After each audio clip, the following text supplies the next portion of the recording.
Olá, tudo bom? Seja bem-vindo a mais uma aula. Meu nome é Fernando Simplício e o objetivo desse vídeo vai ser compartilhar aqui com um projeto junto com você. Também nós vamos fazer um projeto aqui de captura de uma informação por meio de um pacote JSON. Para isso, nós vamos utilizar o microcontrolador ESP8266 e você terá a oportunidade de ver na prática a implementação de um software rodando com os códigos desenvolvidos no IDF, que é a distribuição nativa, né, fornecida pela Expressif, que é fabricante do microcontrolador. O objetivo principal aqui desse projeto vai ser fazer o request de um pacote, né, vai fazer uma solicitação de um pacote por meio do HTTP, usando aqui um método GET, para poder ler exatamente esse valor aqui, ó, esse campo, né, essa chave valor, esse valor 45 desse JSON. Nós precisamos capturar essa informação para que a gente possa processar uma determinada ação no nosso ESP. Normalmente, quando a gente trabalha com a internet das coisas, você tem que entender que a comunicação entre um cliente e um servidor acontece por meio de um protocolo de comunicação, né? Esse protocolo, esse meio de comunicação, normalmente a gente tem que padronizar, né? E para isso a gente acaba utilizando muito JSON para isso aí, né? Ou JSON, como se escreve, tá bom? Também é possível a gente utilizar o XML para poder realizar a comunicação entre sistemas, mas, né, é muito comum você encontrar a comunicação por meio de um JSON. Então, olha só que interessante. Ao executar aqui essa URL, nós temos como retorno um JSON assim. Então, o que o nosso microcontrolador vai fazer? O microcontrolador ele vai fazer o request, ou seja, vai executar essa URL aí, e nós vamos colher como resultado esse JSON, tudo bem? Desse JSON que veio para nós aqui, ó, né, dessa string que você está visualizando aqui, o que importa para nós é esse valor 45. Então, nós precisamos filtrar todos os campos que não é de nosso interesse, tudo bem? E buscar apenas esse valor 45. Como é que a gente pode fazer isso? Vamos lá? Então, vamos primeiro mostrar aqui a construção do JSON, que é muito importante para você poder entender.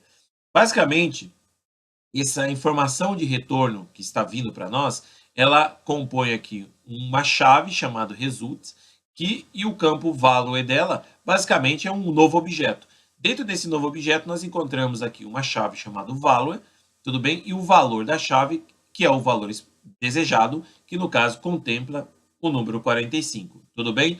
Então, entendendo agora essa construção aqui, nós já podemos entender depois a implementação do nosso código, do nosso microcontrolador, tá bom? Observação. Nós precisamos entender que eu estou requisitando aqui, disparando essa URL por meio de um servidor web. Então, isso aqui ele está na nuvem. Então, obrigatoriamente, eu preciso utilizar no ESP, né, no ESP8266, uma interface de rede. E nada melhor do que usar o Wi-Fi. Tudo bem? O Wi-Fi é para uma rede local. Essa rede local tem que ter acesso à internet. Então, o ESP vai fazer uma requisição, né, e essa requisição vai ser enviada lá para um servidor na nuvem, e o servidor da nuvem vai retornar para o ESP com esse formato desse JSON.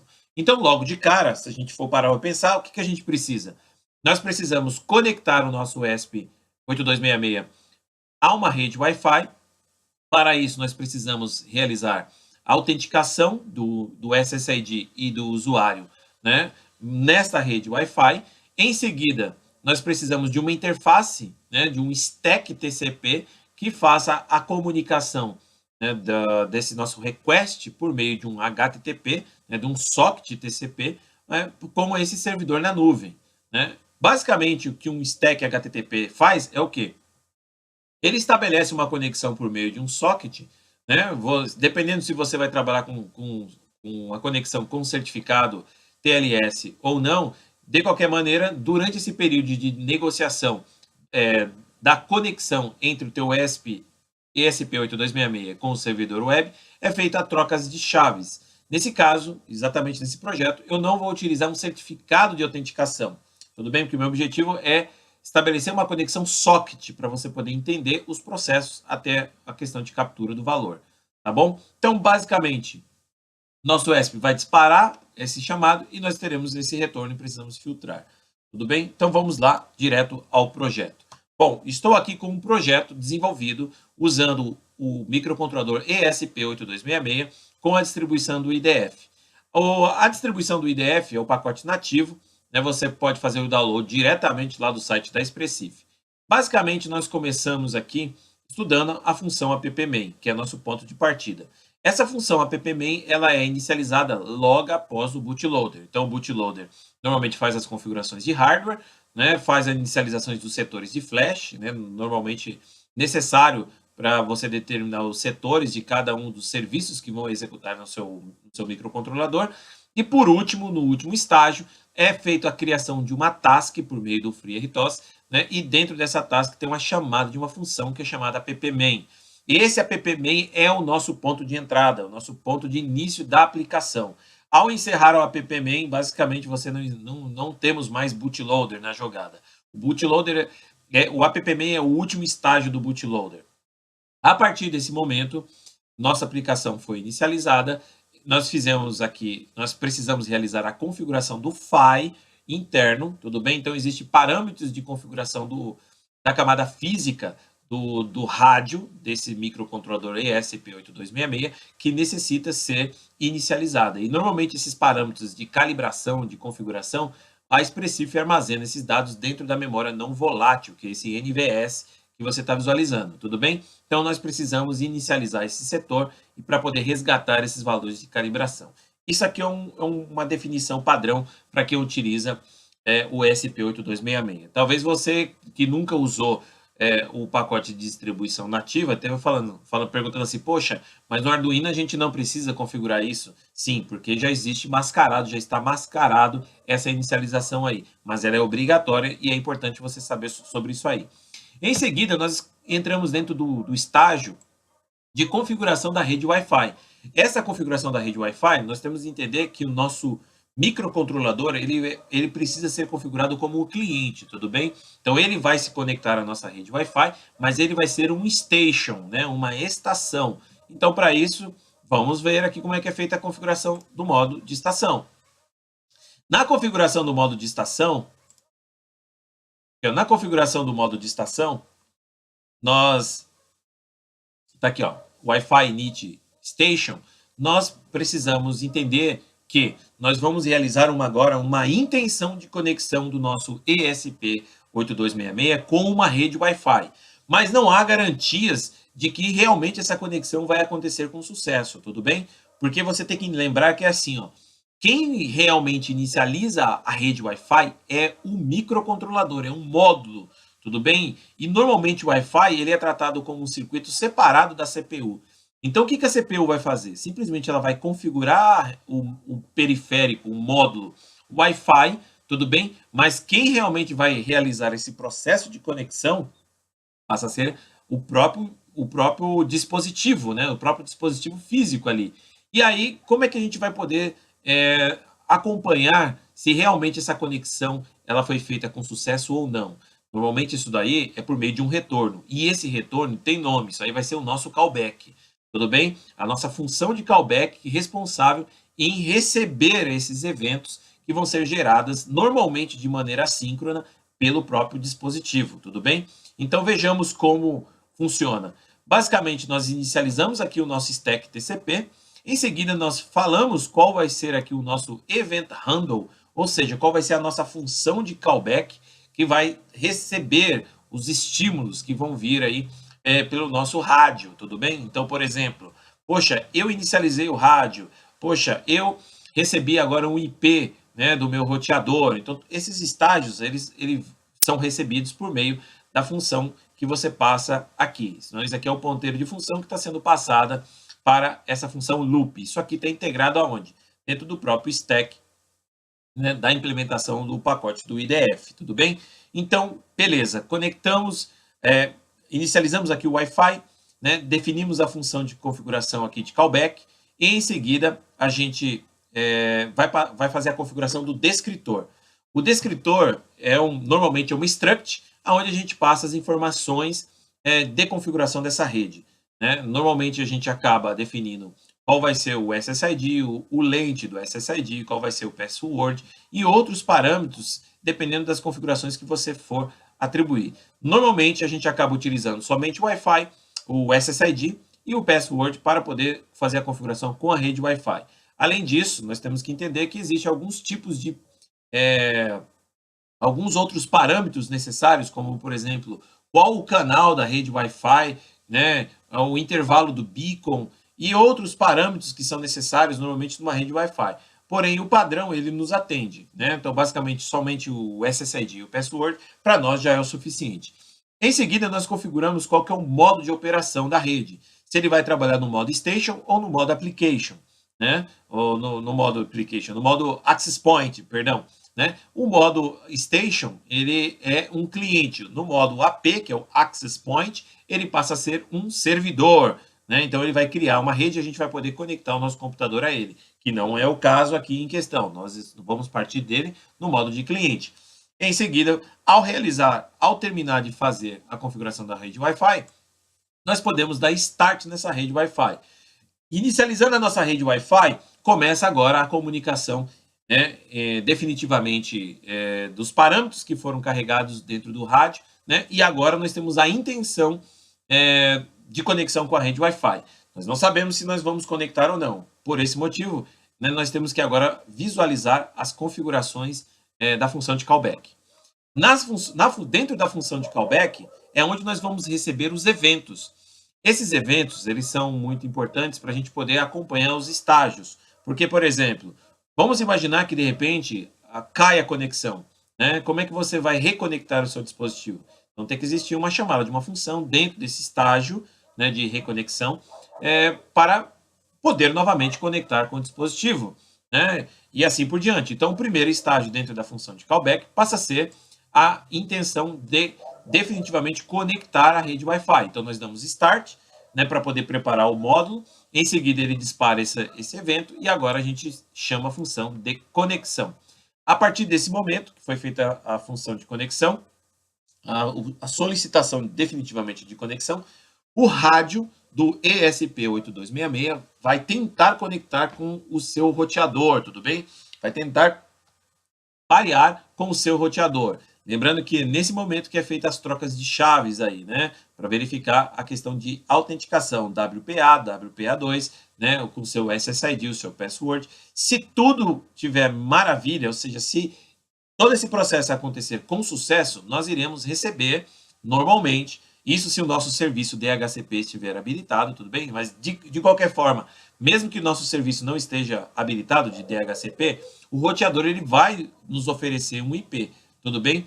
Então, cabe a nós aceitarmos ou não esse endereço de IP, tá? Mas, aqui no caso, nesses processos de configuração, né, normalmente do modo Station, a gente acaba deixando o serviço DHCP rodando naturalmente. Então, a gente acaba aceitando esse IP que vai vir aí do meu roteador, tudo bem? Então, a partir desse momento que chegou o IP na rede, né, chegou aqui para nós no nosso ESP, então nós podemos inicializar, né, definitivamente nós podemos dizer, né, que nós estamos conectados à rede Wi-Fi.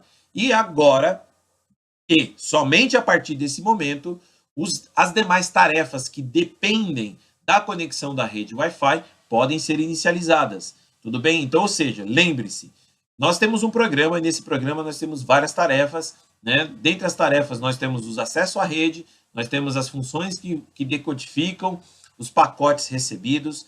Então, como é que a gente vai tratar esses dados aí? Você tem que lembrar que essas tarefas, elas dependem da conexão da rede Wi-Fi. Enquanto a rede Wi-Fi não for estabelecida, não adianta utilizar essas tasks, né, essas funções. Não adianta executar essas operações, que todas elas vão dar falhas de conexão. Então, nós dependemos de estágios, né? Nós dependemos com que o nosso ESP conecte a rede Wi-Fi. Então, para isso daqui, a gente acaba utilizando uma das ferramentas excepcionais que existem, na verdade, em qualquer sistema operacional de tempo real. Mas essa daqui que eu estou mostrando é do FreeRTOS.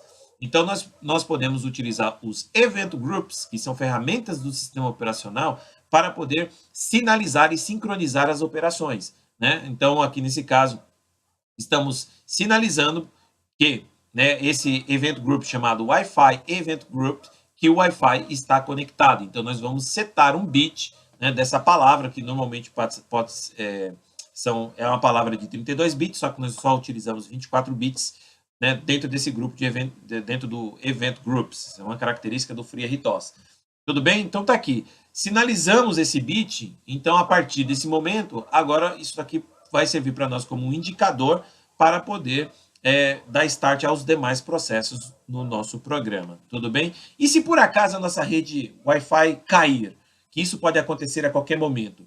Se a nossa rede Wi-Fi cair, então basicamente a nossa função, né, de callback vai entrar exatamente nesse estágio. E aí nós vamos, obviamente, tentar novamente conectar o nosso módulo, o nosso ESP8266, ao nosso roteador. Tudo bem? Então, o que eu preciso fazer? Tentar novamente conectar e apagar o bit, porque agora nós não estamos mais conectados à rede Wi-Fi. Isso é muito importante, por quê?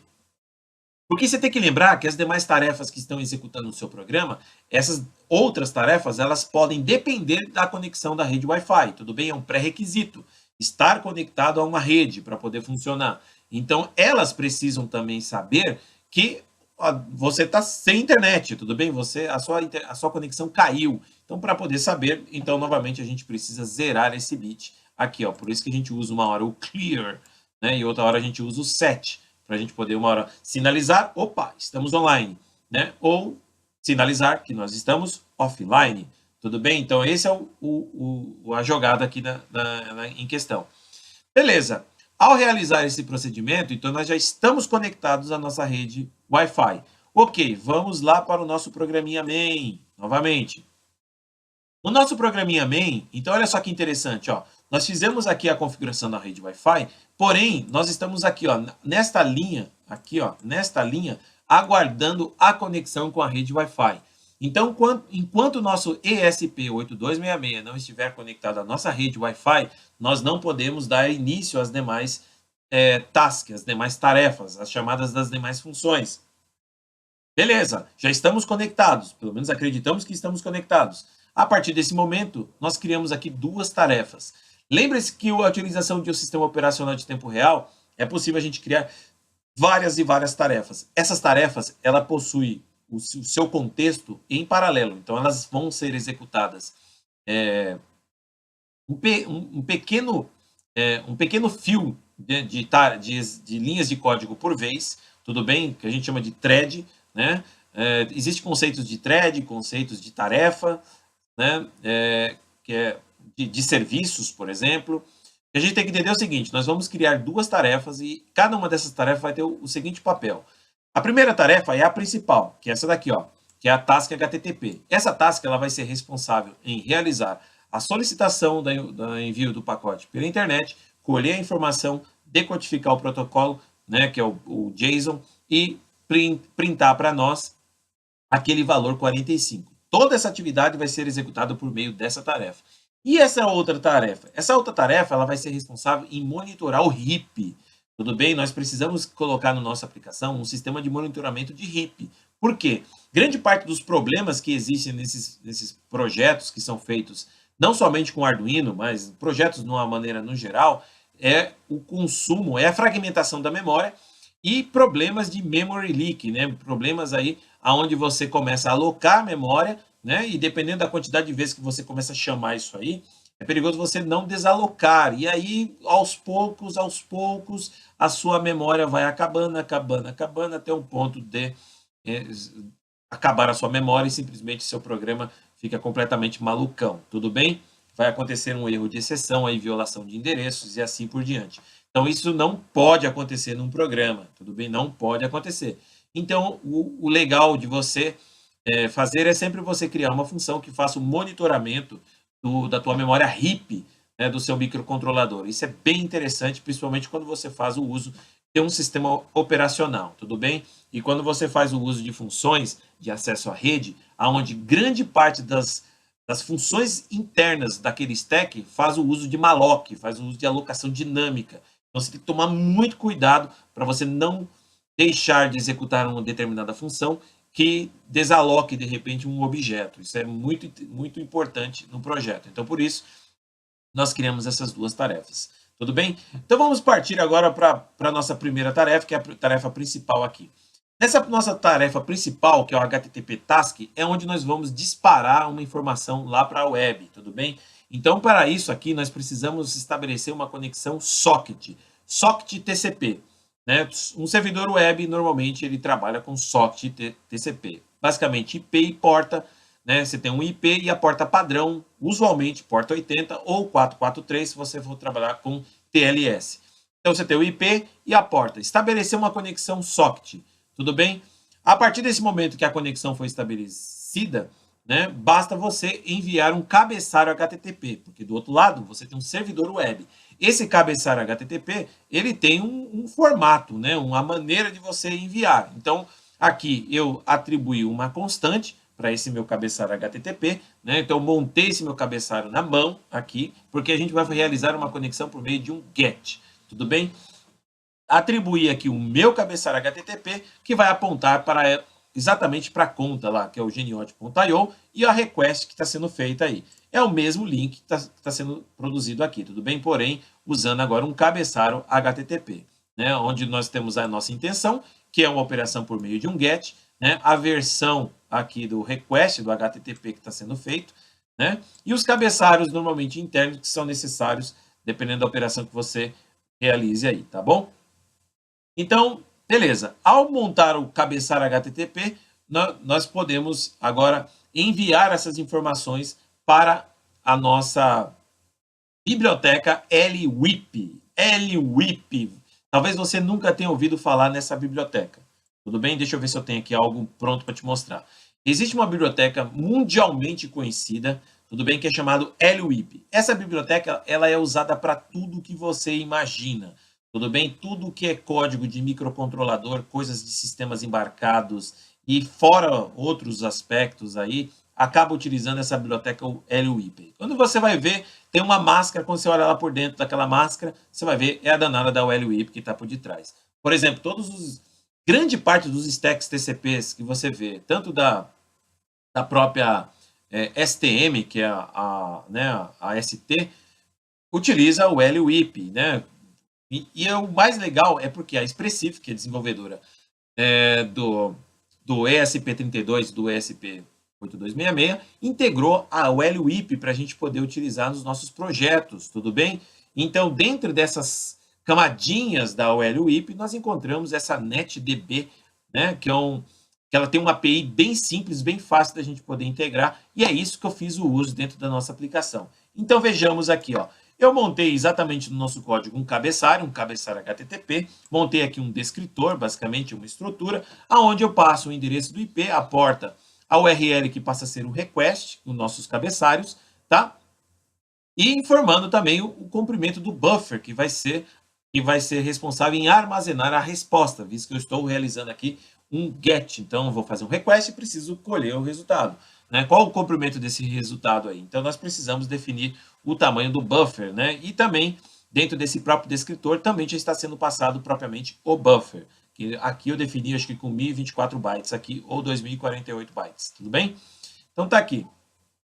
Né? Ao realizar esse procedimento agora, nós podemos, por exemplo, entrar aqui dentro de um loop. Por que nós entramos dentro de um loop? Porque eu vou, a todo momento, realizar uma conexão com o meu servidor. E nós estamos tratando dentro de uma task, tudo bem? Então, nós novamente garantimos, para verificar se nós definitivamente estamos conectados à nossa rede Wi-Fi, que é um pré-requisito, que nós vamos fazer um acesso à rede, tudo bem? E agora, nós disparamos aquele nosso cabeçalho, né, por meio dessa função HTTP GET. Ao realizar esse procedimento, nós passamos aquele descritor, aonde vai ser inicializado os primeiros passos de conexão com a rede. Vamos lá ver como que está rolando lá. Então tá aqui, ó, http.get. O que acontece? O primeiro passo, pessoal, dentro de um processo de conexão, né, usando essas bibliotecas LWIP, NetDB, né, que são as camadas superiores aí da LWIP, camada de rede, basicamente nós podemos realizar várias configurações. Por exemplo, nós podemos obter informações sobre o DNS, porque eu posso passar um IP, eu posso passar um domínio. Normalmente, quando você passa um domínio, www.geniote.io, né? Então, nós precisamos resolver isso aí e trabalhar diretamente com o endereço IP desse cara aí. Tudo bem? Para poder saber o endereço dele aí. Né? Então, aqui nós fazemos uma leitura desse nosso DNS, tudo bem? Podemos printar aqui a informação do endereço IP correspondente para aquele nosso DNS, né? Se você estiver trabalhando diretamente com IP, também não há nenhum problema em realizar isso aí. E agora começamos a estabelecer a conexão socket, tudo bem? Existem vários tipos de socket, socket UDP, socket TCP. Nas camadas superiores de um stack, nós encontramos, por exemplo, socket Telnet, socket HTTP, né? E existem outros também, tá? Normalmente, a gente acaba utilizando o socket TCP, porque ele tem lá o acknowledge, né, as respostas, né, diferentemente de um UDP. E esses servidores web normalmente requerem uma conexão HTTP ou um socket TCP, tudo bem que vai rolar aí por detrás aí. Então, primeiro a gente garante a configuração do socket, né? Nós precisamos estabelecer a conexão com o socket e agora nós podemos conectar o nosso device com o servidor na nuvem. Por enquanto, nós conectamos o nosso servidor lá com a nuvem. Então, a partir desse momento que os dispositivos estão conectados, nós podemos, por exemplo, mandar o nosso cabeçalho, que é o nosso request, tudo bem? Mandamos o nosso request para o servidor na nuvem. O servidor na nuvem, o que ele vai fazer? Como ele é um servidor web, né, nós estamos conectando diretamente a uma porta 80, então ele espera, né, ele aguarda durante um determinado tempo, isso é configuração de Apache, configuração de servidor web, né, o cabeçalho. Ao receber o cabeçalho no formato correto, com os parâmetros de maneira adequada, ele vai responder para você, obviamente, se você passar as chaves de autenticação, tudo que for necessário, né, para poder realizar a operação. Nesse caso, basta simplesmente, no meu caso, mandar aquela URL, ele já vai responder para nós com o nosso JSON. Então, eu mando aqui o cabeçalho, e agora vem o X da questão. O problema é, o que vai acontecer, tudo bem, quando você dispara uma informação para a nuvem? Você está dentro de um servidor web, tudo bem? Lá na web, primeiro, você não tem garantia de que a informação vai chegar no formato correto. Você não tem garantias de que definitivamente o servidor ele vai te atender, né, no tempo hábil, né, a resposta, né, vai te dar essa resposta no teu tempo hábil. Então, vários aspectos aí pode comprometer a resposta. Então, por exemplo, na minha configuração, eu defini aqui um timeout, né, e essa configuração de timeout, eu faço uma configuração, né, praticamente no descritor do socket. Isso aqui é da biblioteca LWIP. Tudo bem? Nós fazemos aqui uma configuração de time, ou seja, durante determinado intervalo, que no caso aqui eu coloquei como 5 segundos, durante esse intervalo de 5 segundos, a resposta ela precisa chegar. Se ela não chegar, então eu vou descartar essa conexão. Tudo bem? Então, basicamente é isso que acontece por detrás desse código aqui. E agora, beleza, né? Agora, uma vez que já foi feita a configuração do descritor, agora nós podemos, por exemplo, iniciar a nossa leitura da informação. Porque os dados vão receber de maneira assíncrona, porque você tem que lembrar que quem está recebendo as informações do servidor web, né, basicamente é o rádio, né, é a camada física lá do dispositivo que está passando, camada de enlace, e está sendo armazenado esse conteúdo dentro de um buffer, tudo bem? Nós precisamos ler esse buffer. E como é que acontece essa leitura? Por meio de uma leitura de uma função, né, por meio da leitura da função read. Então, nós precisamos de um loop. Esta função read, pessoal, isso aqui é uma função que bloqueia a execução. O que significa? Significa que, uma vez que você chama essa função, se não tiver nenhum tipo de informação dentro do buffer, a tendência é dela bloquear a operação. Por isso que é interessante você sempre utilizar um sistema operacional ou um sistema que possa bloquear essa função para poder para que você possa executar as demais operações do seu projeto.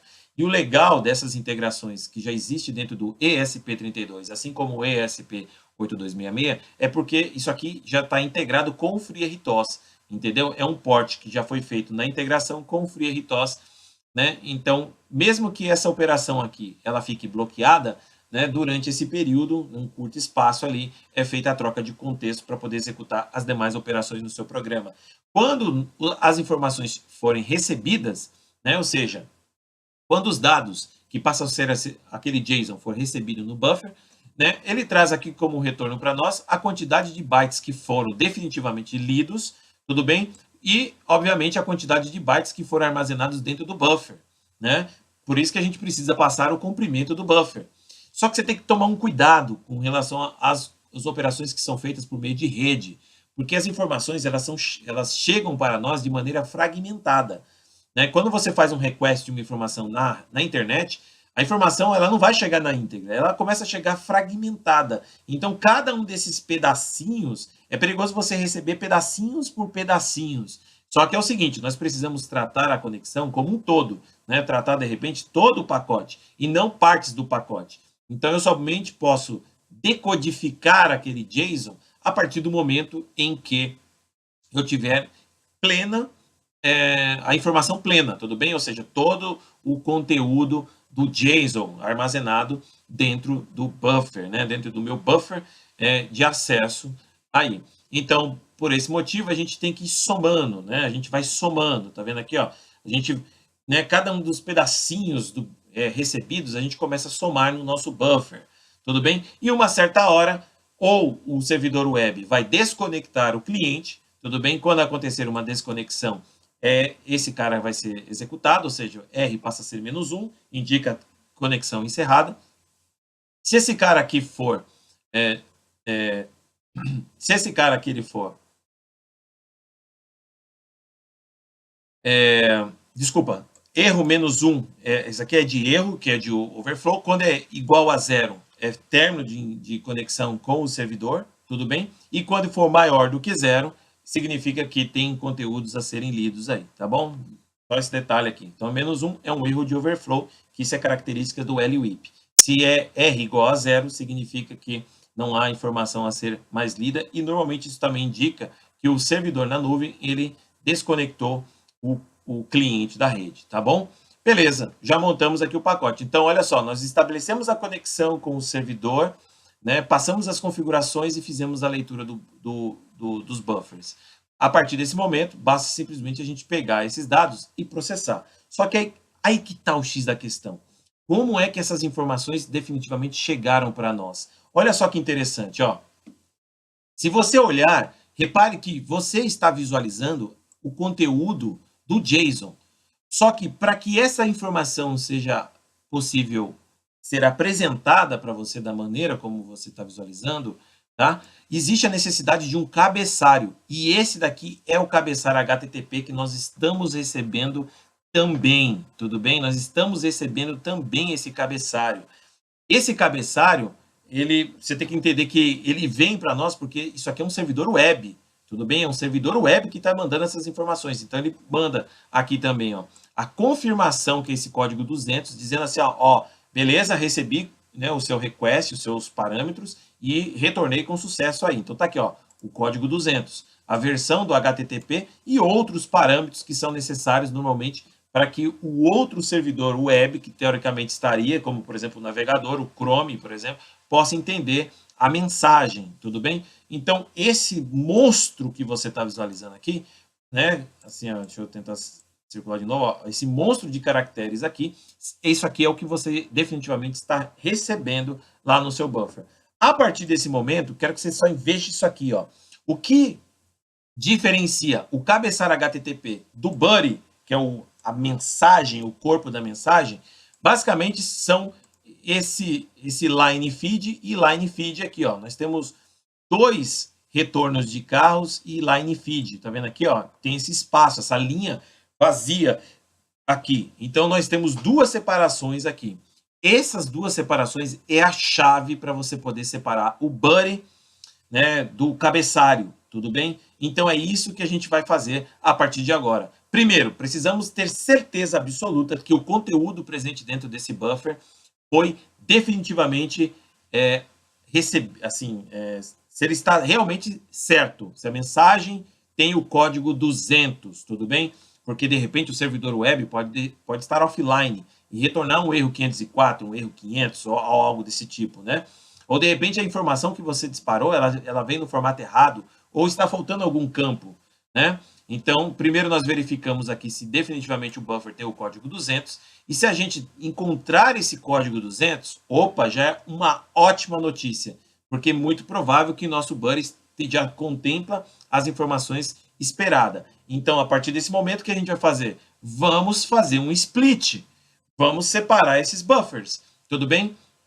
Vamos quebrar essa nosso buffer aí, porque o cabeçário não tem o interesse. O que eu quero é o JSON. Então, para isso, a gente pode separar aqui usando /R, né, o CRLF, CRLF, que é o line feed aqui, que separa os campos. Ao separar esses campos agora, então nós temos como resultado basicamente essa palavra que você está visualizando aqui, ó. Tudo bem? Aonde eu tenho aqui, ó, o CRLF, CRLF, que é os separadores, isso é do padrão, conforme está aqui, ó, CRF 7230, que ele mostra para a gente como que a informação tem que ser fornecida por um servidor web, tudo bem? E aí, o que a gente faz? A gente pega aqui, ó, né? Se nós temos um cara que aponta para cá, se eu somar mais 4 caracteres, eu consigo pegar apenas o JSON, que é do nosso interesse. Então, é isso que está sendo feito aqui. Tudo bem? Ao realizar essa soma com 4, nós estamos andando mais 4 endereços e assim a gente pega o endereço inicial do nosso JSON. E a partir desse momento, nós temos exatamente a informação, né, nesse formato esperado. A partir de agora, nós precisamos filtrar esse nosso JSON para poder tirar exatamente o valor, né? Que no caso da simulação passa a ser o número 45. Aqui nos meus comentários eu coloquei como 76.12. Mas é esse cara que é o nosso interesse. Bom, como é que a gente faz isso? Para realizar essas operações, eu poderia, por exemplo, fazer isso na mão. Tudo bem? Fazer aqui um str em busca dessa string chamado value. Ou, tudo bem, eu poderia também utilizar alguma biblioteca de JSON, né? De JSON, que manipula JSON. Tudo bem? Existe uma biblioteca extremamente famosa, uma biblioteca muito legal para ser aplicado, para ser utilizada, que é essa daqui, ó. Essa biblioteca é chamada CJSON. Essa biblioteca, ela vem de forma nativa no SDK do ESP32, porém, ela não vem de forma nativa no ESP8266. Então, você tem que pegar essa biblioteca e fazer o download dela e instalar dentro das pastas de componentes do ESP8266, tudo bem? Então, aqui ela tem um baita de um tutorial que ele mostra para você como a gente pode utilizar ela, tanto para poder criar um JSON, quanto também para poder ler um JSON, que é o que eu estou comentando aqui agora. Então, a partir desse momento, né, com o componente previamente já instalado aqui na minha distribuição, agora eu vou carregar aqui esse buffer, que contempla esse conteúdo aqui, né, para essa função chamada process.json, tudo bem? Process.json vai receber aqui um buffer e eu passo o endereço de uma variável unsigned int, que vai armazenar exatamente esse valorzinho que você está visualizando aqui, ó, esse valorzinho aqui, ó, que é o que a gente quer printar na saída. Então, ao mandar essa informação para o JSON, para essa nossa função que vai processar o JSON, basicamente nós vamos carregar aqui o nosso buffer, né? Vou fazer aqui um parse dessa string que foi previamente carregada, né? E agora ele vai fazer aqui uma busca. Vamos pegar o nosso primeiro elemento, que é a chave result, né, do nosso JSON. Lembrando que aqui nós temos uma chave e o próximo elemento passa a ser um outro objeto, tudo bem? Um outro objeto. Então, nós poderíamos ter uma coleção de objetos, né, dentro dessa estrutura, né? Se você novamente olhar com carinho o JSON, vamos lá ver, ó, tem um pochete aqui, né? Tá vendo aqui, ó, result, né? E agora começa um novo objeto. Então, esse novo objeto é feito por meio de um for each. Isso aqui é um for, é um define que está por detrás aí, tudo bem? Que ele vai rodar para poder pegar cada um dos objetos que podem contemplar, né, dentro desse cara result aqui. Então, conforme ele for rodar isso aqui, nós vamos pegar agora o nosso primeiro campo, que é o campo value, né? E a resposta disso aqui, basicamente, vai ser um número. A gente vai verificar se definitivamente se esse cara aqui é um número, e se ele for um número, a gente printa um número e armazena o seu conteúdo no buffer esperado. Tudo bem? E ao realizar essa operação, nós temos aqui o nosso número 45, ou qualquer outro valor, no caso vai ser o número 45, sendo apresentado aqui. Tudo bem? E assim, nosso programa vai ficar executando essa leitura, né, de maneira sequencial por meio dessa task a cada 20 segundos, tá bom? Com base nisso, nós já podemos compilar o nosso projeto, porque tudo que eu faço tento fazer o mais prático possível. Eu já tenho aqui o meu ESP8266 conectado aqui ao meu, né, ao meu computador, que é esse cara que você está visualizando aí. E agora, vamos esperar esse cara finalizar aqui o processo de compilação e o processo de gravação. Tudo bem? Obviamente que a compilação já está sendo realizada de uma maneira mais rápida, visto que eu já compilei outras vezes. Então, os objetos, né, já foram previamente armazenados aí. E, normalmente, o compilador, o que ele faz? Né? Ele vai manter aqui os objetos, né, que já estão ali, e só vai construir os novos. E aqui nós já conseguimos visualizar todo esse nosso trabalho que foi apresentado aí. Então, ó, nós inicializamos aqui o nosso microcontrolador, ele já fez a conexão com a rede Wi-Fi, recebeu aqui o IP da minha rede, tá vendo aqui, ó, 10.1.1.5, que é o IP desse dispositivo. Já, ó, todos os estágios de conexão com a biblioteca LWIP, né? Ó, o conteúdo da mensagem que definitivamente foi recebido, tudo bem? Então eu printo ele em dois momentos diferentes, que um é dentro da própria biblioteca, que faz lá o uso da LWIP, e a outra é dentro da minha implementação, do lado de fora. Printo aqui o JSON, tá vendo aqui, ó, já formatado, e por último eu extraio aqui, ó, o campo, né, que é o número valor, o número 45, tá vendo aqui, ó, campo value do JSON é igual a 45. E é isso aí que vai acontecer a cada intervalo de 20 segundos. Então é isso aí. Espero que você tenha gostado dessa aula, tudo bem? Espero que você tenha entendido um pouco mais da utilização e a profundidade que nós temos na utilização do pacote do IDF, tudo bem? Em conjunto com os microcontroladores ESP8266 e ESP32, e convido você a vir fazer os meus cursos, porque além de eu te ensinar a utilizar o sistema operacional FreeRTOS, nós começamos desde o básico, desde lá do primeiro Blink, a como manipular o SDK nativo desse cara, né? Carregar certificados de segurança, estabelecer a conexão com o broker MQTT, a instalar esses pacotes no seu computador, esses softwares aqui, para você poder desenvolver excelentes projetos, tudo bem? Espero que você acesse meu site, www.microgenios.com.br, escolha lá a Formação em Internet das Coisas, um curso fabuloso que vai te ensinar não somente a utilizar os microcontroladores, mas também vai te ensinar a como gerenciar um broker, a como estabelecer a conexão com um broker a um banco de dados, a como utilizar um serviço, né, para você poder consumir as informações de um broker, tanto rodando isso aí local, dentro de uma máquina local, com Windows, até mesmo lá na Amazon usando Linux. Não somente com ESP8266, mas também com Raspberry Pi, tudo bem?